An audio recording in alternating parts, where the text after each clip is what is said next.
At the start of 2000, I was that fairly typical bloke with a happy home life, loving wife, and a young son. I'd just started a new job, which I went on to adore doing for many years, and we had a new baby expected in the summer. All good. On Midsummer's Day 2000, our baby was born. George, a much-loved second son for us and a dear brother for our eldest son. All still good.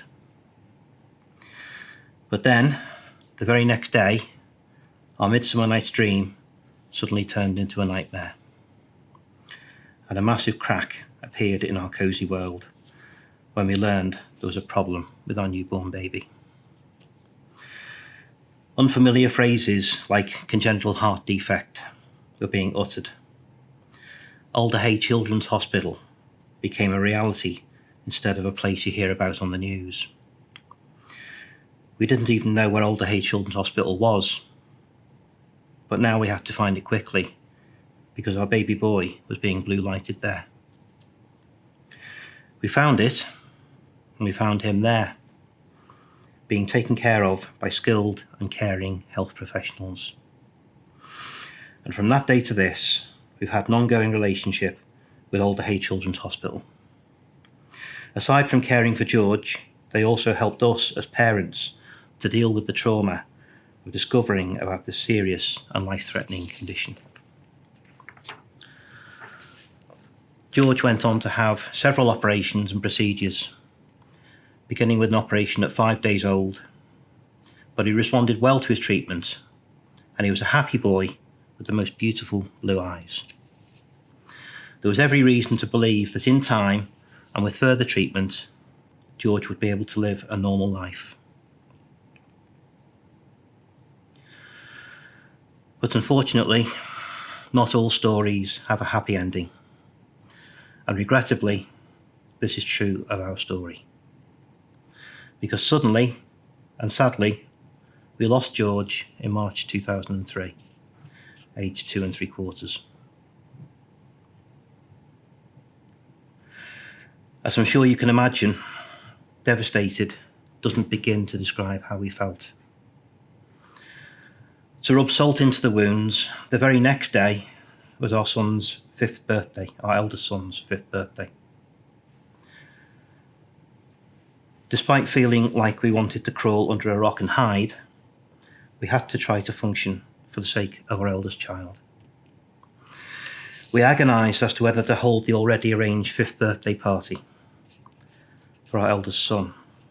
We did, but postponed it by a week because we had to try to be positive for the sake of our eldest son. Clearly, our lives were now changed forever, and we had to find a new normal.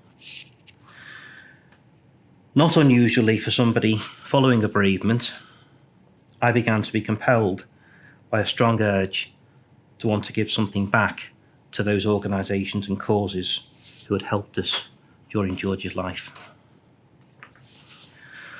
We attended a British Heart Foundation fundraising event very soon after George's death, and I spoke to a very kind man from the British Heart Foundation and offered my help. I didn't know what I could do, but I felt the need to do so. My offer was sympathetically received, but was met with a suggestion that it might be too soon.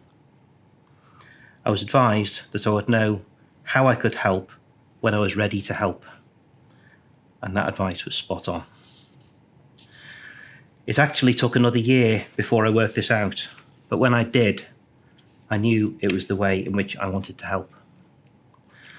Long story short, as a result of a health scare, I found my way back to long distance running, which was something I'd done lots of during the 80s and 90s, including running the Manchester Marathon at the end of my graduation year from my studies in the city. I began to train, and a couple of months later, and ironically on the 2nd anniversary of George's passing, I ran the Liverpool Half Marathon as a fundraiser for the British Heart Foundation. This was the first of many fundraising events I undertook for causes such as Alder Hey Children's Hospital, British Heart Foundation and Ronald McDonald House at Alder Hey. The charities were pleased, but so too was I, mainly because I'm a person who is motivated by the need to help others.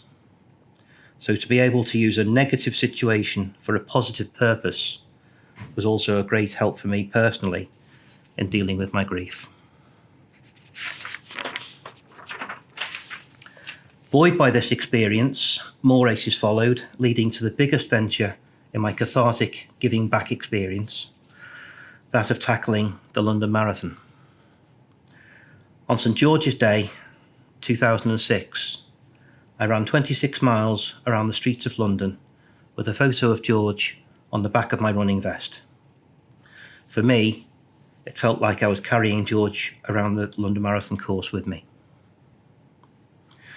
To complete the London Marathon was one of the most exhilarating and fulfilling experiences of my life. And I only got to do it because of George. He was my inspiration and my motivation for wanting to give back, for wanting to help others, and for wanting to make a difference.